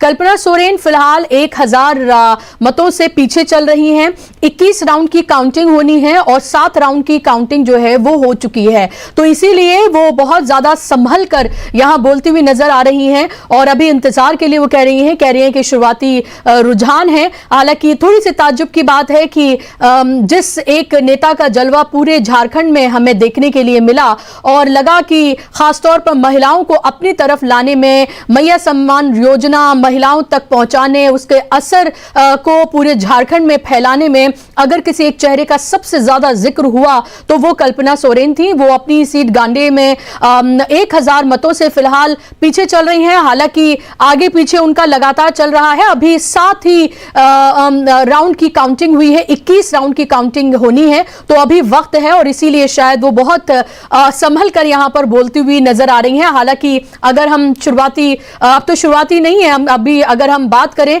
तो यहां पर साफ तौर पर यह लग रहा है कि इंडिया गठबंधन यहां पर सरकार बनाने की कंफर्टेबल स्थिति में नजर फिलहाल आ रहा है। हालांकि आखिर में अगर कुछ पलट जाए, कुछ बात अगर अलग हो जाए तो बात अलग है, लेकिन फिलहाल ये कहा जा सकता है, अगर महाराष्ट्र के लिए कहा जा सकता है तो झारखंड के लिए भी कहा जा सकता है, क्योंकि इंडिया 47 पर फिलहाल आगे है और एनडीए 33 यानी कि 33 पर आगे है और 47 पर इंडिया गठबंधन आगे है। तो ये स्थिति फिलहाल नजर आ रही है। दो चीजें जिस पर मैं बात करना चाहूंगी, एक तो जाहिर सी बात है कि 25 तारीख से विंटर सेशन शुरू होने जा रहा है पार्लियामेंट का, और उसमें एक आवाज जो आपको अब नई सुनने के लिए मिलेगी वो है प्रियंका गांधी की। ये कहा जा सकता है अमलेंदु जी, कह सकते हैं कि भाई ने नॉर्थ और बहन ने साउथ की एक तरह से संभाला। और साउथ के खासतौर पर जब हम बात करते हैं, प्रियंका गांधी पहली बार इस चुनावी मैदान में वो उतरी। अब तक वो प्रचार दूसरों के लिए किया, इस बार प्रचार उन्होंने अपने लिए किया। और हमने पिछली बार देखा था किस तरह से पार्लियामेंट में सिर्फ राहुल गांधी जब नेता प्रतिपक्ष बने थे उसके बाद उनकी हमने वो धारदार स्पीच, वो सब कुछ हमने देखा था। पूरी कैबिनेट उठ खड़ी हुई थी। और प्रियंका गांधी तो बेहतर और कम से कम वक्ता मानी वो जाती हैं, तो वो सब हमें देखने के लिए मिलेगा। तो एक इंटरेस्टिंग बात ये हो सकती है। और दूसरा उत्तर प्रदेश में लग रहा था इससे बेहतर होगा। क्या लग रहा है आपको कि पूरी ताकत जो झोंकी, लोगों को निकलने नहीं दिया गया, गन के बंदूक के बल पे लोगों को रोका गया, लाठी चार्ज किया गया, वो सब कुछ जो किया वो मैनेज कर लिया गया इलेक्शन? देखिए, ये तो साफ तौर पर दिखाई पड़ रहा है बुशरा जी, इसमें कोई इसकी समीक्षा करने की आवश्यकता ही नहीं है। जिस तरीके के विजुअल्स वायरल हुए और जिस तरीके से चुनाव को खुद कार्रवाई करनी पड़ी कुछ पुलिस अधिकारियों पर, और वो साफ दिख रहा है कि किस तरीके से लूटा जा रहा है चुनाव को और किस तरीके से पुलिस काम कर रही है, यानी लठैत बनकर पुलिस जो सत्ता पक्ष का काम कर रही है, साफ तौर पर दिखाई दिया। और यहाँ तक कि मीडिया कर्मी जो है जो उनके साथ भी बदसलूकी करती हुई पुलिस दिखाई पड़ी है ऑन कैमरा। ये सारी चीज़ें रिकॉर्ड हुई हैं। तो ये तो साफ समझ में आ रहा है कि उत्तर प्रदेश में, और देखिए उत्तर प्रदेश में तो अब तो योगी आदित्यनाथ को हटाना बड़ा मुश्किल हो जाएगा नरेंद्र मोदी के लिए, क्योंकि अब कहेंगे योगी आदित्यनाथ की मेरा नारा जो था बटोगे तो कटोगे, वो तो यूपी में भी कामयाब हो गया, महाराष्ट्र में भी कामयाब हो गया, अब मुझे कैसे हटाया जा सकता है? तो यानी एक तरीके से देखा जाए कि बीजेपी सरकार बचाने में मतलब वहाँ कामयाब हो गई हो महाराष्ट्र में, लेकिन इसके साथ साथ नरेंद्र मोदी एक जंग अपने घर के अंदर की हार गए। अब योगी आदित्यनाथ को नहीं हटाया जा सकता, चूंकि योगी आदित्यनाथ का ही नारा था बटोगे तो कटोगे, और अगर महाराष्ट्र में जीत हुई है, आप ये मान रहे हैं कि ये जीत है, तो वहाँ उनकी जीत है फिर वो योगी आदित्यनाथ की, नरेंद्र मोदी का उसमें कोई योगदान नहीं है। अगर मतलब जो पॉलिटिकल परसेप्शंस हैं उनकी बातचीत की जाए, वो सारे आरोप अलग रख दीजिए कि राजीव कुमार ने क्या किया, अडानी ने क्या किया, वो सब अलग हटा दीजिए। अगर इसको ये मान लिया जाए कि जनता का ही आदेश है, जनता का ही फैसला, तो फिर इसकी समीक्षा इस तरीके से होगी। तो ये वहाँ उनके लिए दिक्कत मतलब मोदी जी के लिए उत्तर प्रदेश में पैदा हो गई है। बहरहाल ये उनका अपना अंदर का मसला है, किस तरीके से कौन किसको क्या देखता है, या मोदी समझाएंगे अब योगी जी को कि भाई तो हमने तो सब इंतजाम कर लिया था। तो ये जिस तरीके से उत्तर प्रदेश में चुनाव लूटा गया है बुशरा जी, इसी तरीके की चीज़ें महाराष्ट्र में भी हुई हैं। अडानी और पैसा, इन सब के अलावा जो और मसले हैं उसमें देखिए जो बंटी शेल के वहाँ से नागपुर से चुनाव लड़ रहे थे, उनकी कॉन्स्टिट्यूंसी का है कि किस तरीके से बैरिकेटिंग करके मतदाताओं को निकलने से रोका गया। वो अपना बाबा जो ऐसा करके छाती पीटते हुए उनका वीडियो खूब वायरल हो रहा है बंटी शेल के का, जो कांग्रेस के प्रत्याशी। ईवीएम्स भी पकड़ी गई हैं, वो भी नागपुर में पकड़ी गई हैं। तो ये बहुत सारी चीज़ें हुई हैं। तो यानी खेल कई पैमाने पर हुआ है, अकेला वोटर डिलीशन या अकेला ईवीएम ही नहीं है, पैसा, उसके बाद पुलिस का इंतज़ाम, उसके बाद और सारे इंतजाम, इंडिपेंडेंट को सपोर्ट करना, को उनको सपोर्ट खड़ा करना, वो करना। करना, सारी चीज, मतलब हर घोड़े जो हैं वो भारतीय जनता पार्टी ने खोल दी। और ये खोलना इसलिए जरूरी था कि जैसा प्रशांत जी भी कह रहे थे और मैंने भी कहा था कि बीजेपी अब ये महाराष्ट्र को अपने हाथ से जाने देना बर्दाश्त नहीं कर सकती थी। और इसलिए नहीं कर सकती थी क्योंकि अडानी का बहुत बड़ा स्टेक लगा हुआ है। अडानी भारत से बाहर निकलेंगे तो गिरफ्तार हो जाएंगे। वहाँ जो वारंट जारी हुआ है वो अंतर्राष्ट्रीय प्रावधान जो है उनको पूरा करने के लिए वो जारी हुआ है। अभी रिपोर्ट ये आई है कि 31 अक्टूबर को जो खोला गया, वो सार्वजनिक किया गया वो वारंट, वो इसलिए किया है क्योंकि एफबीआई ने मांग की कि हमको इस पर अंतर्राष्ट्रीय स्तर पर इसको प्रोसेस करना है, तो इसलिए इसको सार्वजनिक किया जाए, इसको वारंट को खोला जाए, तब वो वारंट खुला। यानी कि अब वो अंतर्राष्ट्रीय प्रोसेस होगा। अंतर्राष्ट्रीय प्रोसेस होगा, इसका मतलब ये होगा कि वो इंटरपोल को जाएगा, रेड कार्नर नोटिस इशू हो सकता है। यानी अडानी जी अगर भारत से बाहर निकलेंगे तो गिरफ्तार हो जाएंगे। तो यहाँ जब तक है तब तक मोदी जी के संरक्षण में सुरक्षित है। मोदी जी कितना बचा पाते हैं वो एक अलग का मसला है, चूंकि वो प्रत्यार्पण संधि भी है, बहुत चीज़ें आगे बढ़ सकती हैं। तो अडानी के कारोबार को दुनिया में जिस तरीके से नुकसान होगा, तो उससे बचने के लिए अब यही है कि भारत में उनका कारोबार बढ़े। तो जो हम लोग चर्चा कर रहे थे कि झारखंड क्यों दे दिया, झारखंड इसीलिए दे दिया कि झारखंड अभी दे देंगे तो यहाँ आरोप नहीं लगेगा कि साहब महाराष्ट्र आपने इस तरीके से जीत लिया। आप ये कह सकते हैं कि झारखंड एक छोटा स्टेट है, उनको लगता होगा किसी और तरीके से मैनेज कर सकते हैं उसको। हाँ, ये किसी और तरीके से, जैसे जम्मू कश्मीर हाँ, तो मैनेज कर सकते हैं, बिल्कुल झारखंड को मैनेज कर सकते हैं। कर लेंगे। जम्मू कश्मीर मैनेज कर रहे हैं, वहाँ लेफ्टिनेंट गवर्नर की बढ़ा दी है, शक्तियाँ बढ़ा दी हैं। वहाँ का चीफ मिनिस्टर जो उसकी मतलब अधिकार एक तरीके से वो एक मेयर से ज़्यादा रह ही नहीं गए हैं। सब कुछ तो लेफ्टिनेंट गवर्नर के हाथ में। यहाँ भी इसी तरीके से बहुत सारे काम किए जाएंगे। और फिर चूंकि छोटा राज्य है और कई दलों का गठबंधन है, तो यहाँ भी बहुत सारी चीज़ें की जा सकती हैं। हेमंत सोरेन को फिर से जेल भेजेंगे, उसके बाद फिर तोड़फोड़ फिर करेंगे, और उसके बाद फिर कोई चाणक्य बनकर आएगा, फिर वो बताएगा कि देखो चाणक्यगिरी कामयाब हो गई है, तो ये सब कर लिया जाएगा। और तब ये भी नहीं रहेगा कि साहब की देखिए चुनाव में गड़बड़ी की थी, वो तो चाणक्य ने जीत लिया फिर। तो इस तरीके से किया गया। तो बहुत लंबी प्लानिंग है। जो प्रशांत जी कह रहे थे कि स्क्रिप्ट जो है बहुत शानदार लिखी गई है, तो वास्तव में स्क्रिप्ट बहुत शानदार है। जी बिल्कुल, बहुत शानदार स्क्रिप्ट है और वो सुपरहिट होती हुई नजर आ रही है। लेकिन सवाल यही उठते हैं कि आखिर ये स्क्रिप्ट जो बीजेपी लिखती है, उसके आसपास की भी स्क्रिप्ट जो है प्रशांत जी, वो क्यों नहीं विपक्ष लिखता हुआ नजर आता है? बिल्कुल एकदम आईने की तरह साफ, तमाम चीजें साफ शफाफ, आपको सब कुछ नजर आ रहा है, कोई ढका छिपा नहीं है। ये जो कुछ हो रहा है ये सब कुछ पहले से एक तरह से कह सकते हैं कि ये पता था कि ऐसा कुछ हो सकता है, क्योंकि हरियाणा में हमने वो होता हुआ देखा, जहां पर 100 में से 100 लोग ये कहते हुए अगर नजर आए कि हरियाणा कांग्रेस को जा रहा है, और वहां पर इतनी भारी तादाद में एंटी इनकम्बेंसी है, लोग परेशान हैं। लोगों ने तो 2019 में ही डिसाइड कर लिया था, लेकिन वैसा हो नहीं पाया। तब भी उनको मेजॉरिटी जो है वो नहीं मिली थी और गठबंधन की सरकार बनी थी, जेजेपी ने धोखा दे दिया था। और उसके बाद अब आप ये देखिए कि महाराष्ट्र में भी वही होता हुआ नजर आ रहा है। उत्तर प्रदेश की भी हम बात करें तो उत्तर प्रदेश में भी आप ये देख लीजिए कि 6 और 3 यहां पर, और अभी वेट करना होगा कि क्या इसमें कोई आंकड़े तब्दील होते हैं, तो वो भी साफ तौर पर लग रहा है कि वहां तो डंडे और बंदूक की बल पर एक तरह से लूटा गया है और वो सब कुछ हमें नजर आ रहा है। तो ये तमाम चीजें जो हमें दिख रही हैं, मेरा सवाल ये है कि क्या ये विपक्ष को नहीं दिखती है? अगर क्या ये शरद पवार जो चाणक्य उन्हें नहीं दिखी, ये उद्धव ठाकरे को क्या नजर नहीं आई, ये राहुल गांधी, मल्लिकार्जुन खड़गे और इसी तरह के जो तमाम उनके साथ बड़े बड़े लोग हैं जिनको ऑब्जर्वर बनाकर भेजा जाता है राजस्थान से, छत्तीसगढ़ से, वही चेहरे, वही घिसे पिटे चेहरे, उन्हीं को हर जगह जो इस्तेमाल किया जाता है। तो ये तमाम चीजें भी तो कहीं ना कहीं एक तरह से जो हो रहा है उसके लिए जिम्मेदार होंगी। लेकिन सवाल मेरा आपसे कि क्या विपक्ष के पास क्या वो तमाम चीजें नहीं है, या उस तरह की स्क्रिप्ट वो नहीं लिख सकते हैं? क्या उनको नहीं पता कि उनका किन ताकतों से सामना है? क्या महाराष्ट्र और झारखंड में जाने से पहले, चुनाव में जाने से पहले उन्हें नहीं पता था कि हरियाणा में जो हुआ वो वहां पर भी हो सकता है? या फिर सब कुछ देख के आंखें मूंद कर बैठा जा रहा है?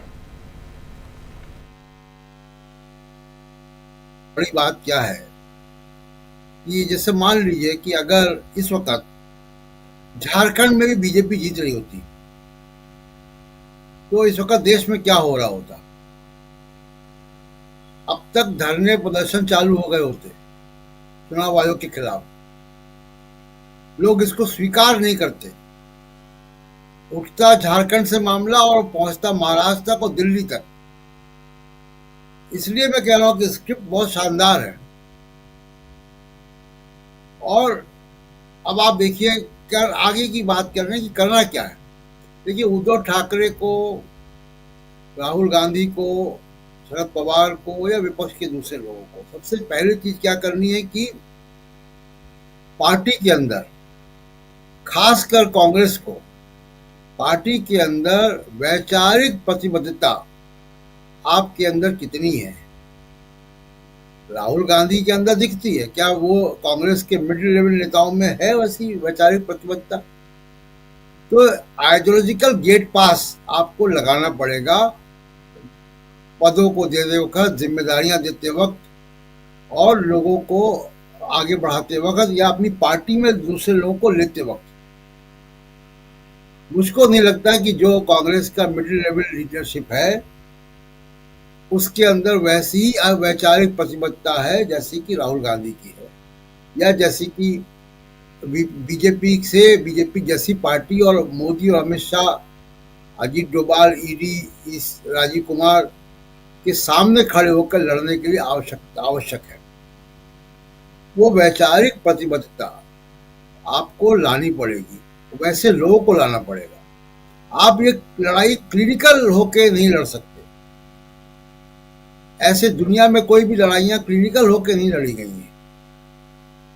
तो बहुत ज्यादा आप प्रिकॉशन लेकर ये ना कहें, ये कहें, लोग क्या कहेंगे, ये आपको छोड़ना पड़ेगा। वो लड़ाई आपको आर पार की लड़ाई लड़नी पड़ेगी संविधान को, संवैधानिक लोकतंत्र को बचाने के लिए।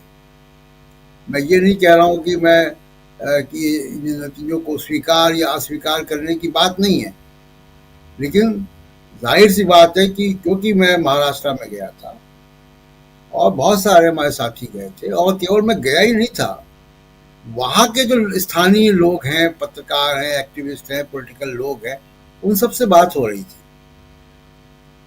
85% का स्ट्राइक रेट बुशरा जी हवाई अड्डे पर, रेलवे स्टेशन पर, चाहे कि दुकान में, बस स्टॉप में, सड़क पे, खेत में, खलिहान में दिखता है। आप उसको इग्नोर नहीं कर सकते। कितना भी आप सजग होके एनालिसिस करेंगे, आप उसको इग्नोर नहीं कर सकते। आपको दिखाई देगा। 2014 में दिखाई दे रहा था, 2019 के चुनाव में पुलवामा का इफेक्ट दिखाई दे रहा था। तो आप उसको इग्नोर नहीं कर सकते। तो ये जो बात हुई है कि अगर अब यहाँ से आगे एक नए प्रकार का रीग्रुपिंग, नए प्रकार के कमिटमेंट के साथ लड़ाई लड़नी होगी, एक बात। दूसरी बात कि अब कांग्रेस पार्टी को, अगर आप सामाजिक न्याय की बात उठा रहे हैं, आप अगर संविधान की बात उठा रहे हैं, आप अगर ये कह रहे हैं कि 50% की सीलिंग खत्म कर देंगे, और उसके ये केवल रैलियों में आप कह रहे हैं, प्रेस कॉन्फ्रेंस में कह रहे हैं, ट्विटर में कह रहे हैं, लेकिन इसके सपोर्ट में आपके पास जन आंदोलन अगर नहीं है, तो ये क्या कर रहा है? ये उल्टा काम कर रहा है। ये सिस्टम में बैठे हुए यथास्थितिवादियों को अलर्ट कर रहा है, और वो उनके अंदर एक अलायंस पैदा हो रहा है। अचानक नहीं हो गया कि चीफ जस्टिस ऑफ इंडिया के घर नरेंद्र मोदी पहुंच गए, आज तक नहीं गए थे। तो ये जो हो रहा है, राजीव कुमार जिस तरीके से चिट्ठियां लिखते हैं मल्लिकार्जुन खड़गे को, चीफ जस्टिस ऑफ इंडिया को भगवान निर्देश दे रहे हैं कि जजमेंट कैसे लिखा जाए, ये सारी चीजें उसी तरफ जाती हैं कि जब आप केवल रैलियों में और प्रेस कॉन्फ्रेंस में करते हैं कि 50% की सीलिंग हम खत्म कर देंगे आरक्षण की, हम सामाजिक न्याय के प्रति प्रतिबद्ध हैं, हम जातिवाद जनगणना कराएंगे। तो सिस्टम में बैठा हुआ जो यथास्थितिवादी है, और बहुत साफ शब्दों में कहें जो हिंदू सवर्ण है, वो रीग्रुप होता है, वो यूनाइट होता है कि इनको हराना है, किसी भी नैतिक और अनैतिक तरीके से हराना है, एक बात। दूसरी बात, बहुत सारी बातें, ईवीएम, वोटर लिस्ट मैनिपुलेशन, ये सब के अलावा एक और बहुत बड़ी बात है जो पर्दे के पीछे है। हजारों लाखों करोड़ का आना जाना होता है पैसे का। कल हम लोगों ने पॉडकास्ट करके इशारा किया कि जो मनी ट्रेल है चुनाव के दौरान, मनी ट्रेल बहुत इंपॉर्टेंट पहलू है। पैसे का लेन देन, पैसे का आवाजाही किसी भी चैनल से, वो दिखता नहीं है, लेकिन उसने बहुत बड़ा रोल प्ले किया है, प्ले करता है वो। और फिर मैं दोहरा दूं कि उस वक्त जब अरुण गोयल ने इस्तीफा दिया था राजीव कुमार से मतभेदों के चलते, उसका एक रीजन जो सामने आया था, वो बड़ा रीजन था मनी ट्रेल वाले अधिकारियों का डिप्लॉयमेंट वेस्ट बंगाल में। वो कहीं मीडिया रिपोर्ट में, एनालिसिस में नहीं आता है, लेकिन उसका एक बड़ा रोल होता है और पैसे का एक बड़ा रोल चुनाव में होता है। इसको हम जानते हैं, लेकिन वो दिखता नहीं है। मेरा कहने का मतलब है कि इन सब चीज़ों को हम लोग अपने लिमिटेड रिसोर्सेज से जो चीज़ें आपको अलर्ट करते हैं, उस अलर्ट को ध्यान में रखना होगा। अभी भी जो बात हम कह रहे हैं, हमारे पहले राजीव जी लंबी चौड़ी बात अपनी रख के गए, नेताओं को सुनना चाहिए कि क्या आगे क्या करना है, क्योंकि हम कोई ब्लैक कैट कमांडो में घिरे हुए लोग नहीं हैं। हमको एसपीजी सिक्योरिटी नहीं मिलती है, आवश्यकता भी नहीं है, ना उसके लिए एंटाइटल्ड है। हम बसों में चलते हैं, हम मेट्रो में चलते हैं, हम चाय की दुकानों में, खेतों में, सब जगह लोगों से बात करते हैं, सड़क पे रहते हैं। और हमारे पास जो फीडबैक आता है वो अनफिल्टर्ड होता है। हमारे पास समर्थकों की भीड़ नहीं है कि हम इको चैम्बर में रह रहे हैं। हम जनता के बीच जाते हैं, लोगों से बात करते हैं।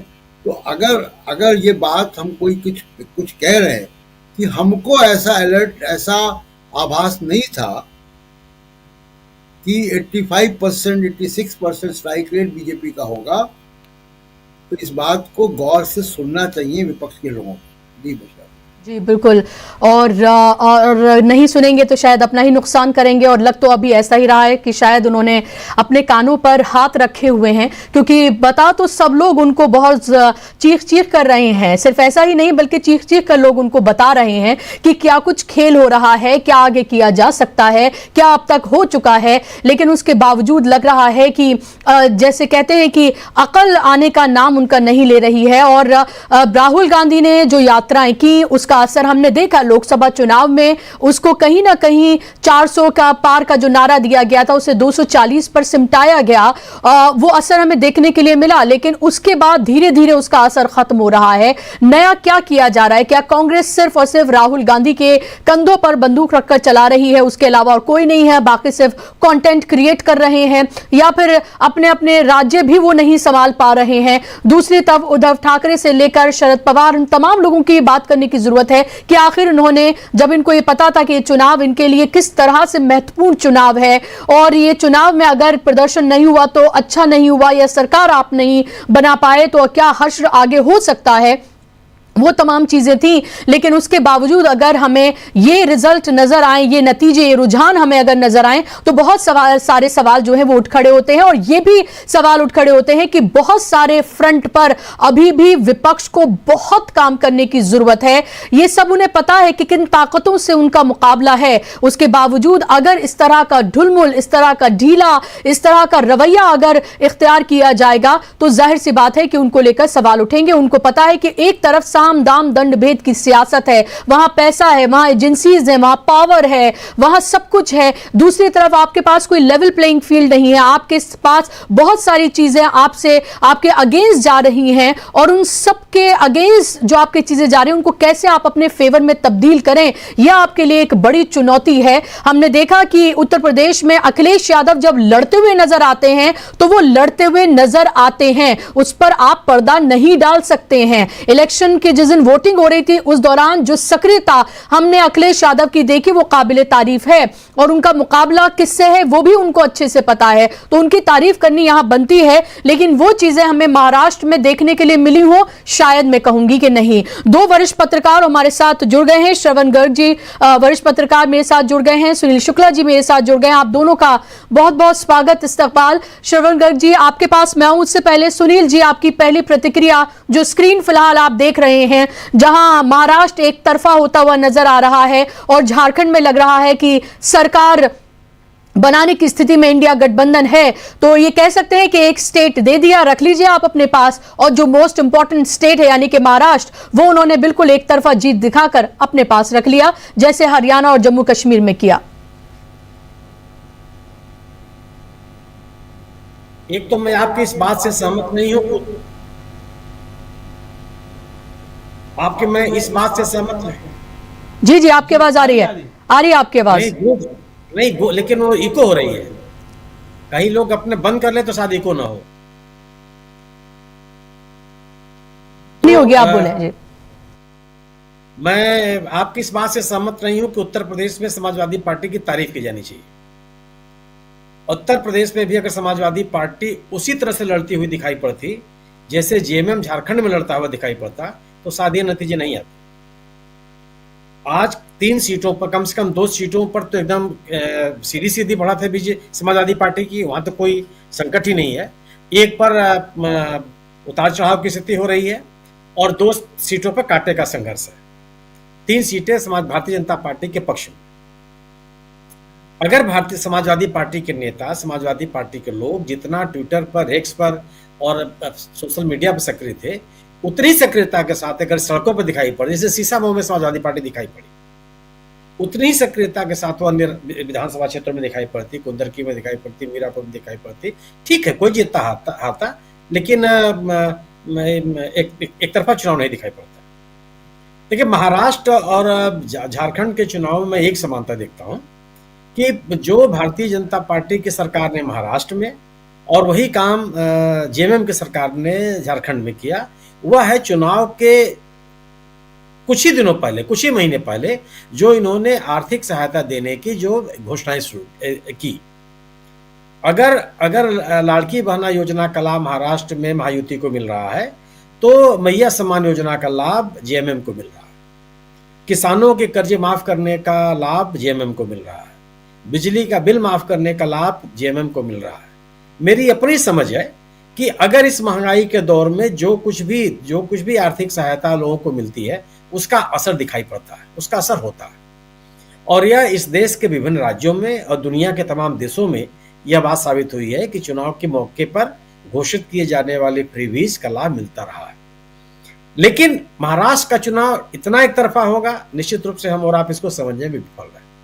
प्रशांत जी तो इस इलाके में गए और गर्ग साहब का भी बहुत व्यापक अनुभव, उन्होंने भी चुनाव को देखा है।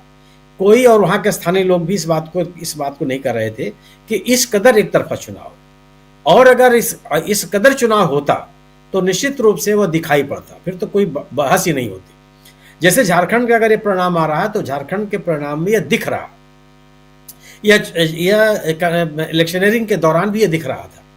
जेएमएम के लोग जेएमएम के साथ दिखाई पड़ रहे थे, उनके राजनीतिक कार्यक्रमों में जबरदस्त सफलताएं मिलती हुई दिख रही थी। कल्पना सोरेन को लोग टूट करके सुनने आ रहे थे, और महिला मतदाताओं ने पुरुष मतदाताओं की तुलना में ज्यादा जबरदस्त तरीके से सहभागिता की और मतदान किया। जो आदिवासी बहुल इलाके हैं उन इलाकों में शहरी क्षेत्रों की तुलना में बहुत ज्यादा मतदान हो, तो ये चीजें दिखाई पड़ी। लेकिन यह स्थितियां महाराष्ट्र में नहीं दिखाई पड़ी। निश्चित रूप से कांग्रेस, शरद पवार जी तो एक अपना अपील भी दिखाई, भावुकता की अपील भी करते हुए दिखाई पड़े कि उनका अंतिम चुनाव है। और जितनी समझ हम लोगों को है कि उसमें है कि शरद पवार एक प्रभावशाली नेता रहे हैं, लेकिन महाराष्ट्र का चुनाव कोई इस देश के राजनीतिक संदेश दे रहा है, ऐसा नहीं है। अगर भारतीय जनता पार्टी के पक्ष में ही इस देश का जनमानस होता, तो पश्चिम बंगाल की सभी सीटें उपचुनाव भारतीय जनता पार्टी हार नहीं रही होती। असम के 5 में से 3 सीटें नहीं हार रही होती। कर्नाटक के सभी सीटें जहां उपचुनाव हो रहा है वहां भारतीय जनता पार्टी की दाल नहीं गली। पंजाब के जो उपचुनाव हो रहे हैं वहां भारतीय जनता पार्टी की दाल नहीं गली। जो 2 उपचुनाव हो रहे हैं, इन दोनों उपचुनाव में कहीं भी भारतीय जनता पार्टी अपनी उपस्थिति नहीं दर्ज करा पाई। हालांकि दोनों उसके प्रभाव वाले क्षेत्र नहीं है, चाहे कर्नाटक हो चाहे केरल हो। तो ये उत्तर प्रदेश में भी जिस तरह की स्थितियां बनाई गई, उसमें एक सीट किसी को नहीं मिलनी चाहिए थी। समाजवादी पार्टी का तो आता पता नहीं चलना चाहिए था जिस तरीके का चुनाव हुआ। तो जो चुनाव हो रहा है ऐसा नहीं है, निश्चित रूप से बिहार की सभी सीटें पर जनता दल यूनाइटेड आगे है और अच्छा खासा उसका प्रदर्शन। लेकिन देश के बाकी हिस्सों में जहां उपचुनाव हो रहे हैं, उन चुनाव में भारतीय जनता पार्टी के पक्ष में कोई राजनीतिक माहौल नहीं दिख रहा। यहां तक कि असम में नहीं दिख रहा। वहां पे असम में भी केवल भारतीय जनता पार्टी 2 सीटों पर आगे चल रही है, 3 सीटों पर, जिसमें एक सीट पर कांग्रेस भी उसकी बढ़त बनी हुई है। गुजरात में एक सीट बीजेपी हारती हुई दिखाई पड़ रही है, वहां कांग्रेस की बढ़त है। तो महाराष्ट्र का जो चुनाव है, महाराष्ट्र का जो परिणाम आपको दिख रहा है, वह इस देश के राजनीतिक मानस का प्रतिनिधित्व नहीं करता। वह भारतीय जनता पार्टी के चुनाव लड़ने की रणनीति का प्रतिनिधित्व करता है, चुनावी प्रबंधन का प्रतिनिधित्व करता है, आर्थिक संसाधनों का प्रतिनिधित्व करता है, और इन सभी चीजों को समझ न पाने या उसको काउंटर न कर पाने की जो महाविकास अघाड़ी के लोगों की एक असफलता का प्रतिनिधित्व करता है। और भारतीय जनता पार्टी को ऐसा महाविकास अघाड़ी भारतीय जनता पार्टी के नेतृत्व वाले इस महायुति के खिलाफ कोई राजनीतिक माहौल बनाने में विफल रही लोगों के बीच में। जो लोगों के सवाल थे, जो चाहे वो किसानों का सवाल रहा हो, चाहे युवाओं का सवाल रहा हो, चाहे उद्योगपतियों का, कितना बड़ा मुद्दा था महाराष्ट्र में, महाराष्ट्र बना गुजरात का, कितनी औद्योगिक इकाइयां चली गई गुजरात में। अगर इसका भी असर महाराष्ट्र पे नहीं है तो निश्चित रूप से फिर तो कोई किसी चीज की बहस नहीं रह जाती। किसान अपनी समस्याओं से परेशान नहीं है, वह उसको जो कुछ उसके साथ हो रहा है उसके लिए तैयार है, चाहे उसका उपज बिके न बिके, घाटे पे हो नुकसान पे हो। और अगर इधर का किसान बीजेपी के साथ है तो कोई बहस ही नहीं है, फिर तो फिर इस जनादेश को स्वीकार कर लेना चाहिए। लेकिन मेरा अपना मानना यह है कि जो मुद्दे हैं लोगों के, वह मुद्दे लोगों के बीच विमर्श में हैं। और यह इसलिए इसमें कहा जा सकता है कि उत्तर महाराष्ट्र के अलावा देश के अन्य राज्यों में जहां भी उपचुनाव हो रहे हैं, उसमें ये परिलक्षित है, जहां राजनीतिक मुद्दों पर चुनाव हो रहे हैं, भारतीय जनता पार्टी को मुकाबले तक में नहीं है और यह भारतीय जनता पार्टी को हार का सामना करना पड़ा। गुजरात का एक सीट का 2 जगह संबंध चुनाव हो रहा है, एक में बीजेपी लीड कर रही है, एक जगह कांग्रेस लीड कर रही है।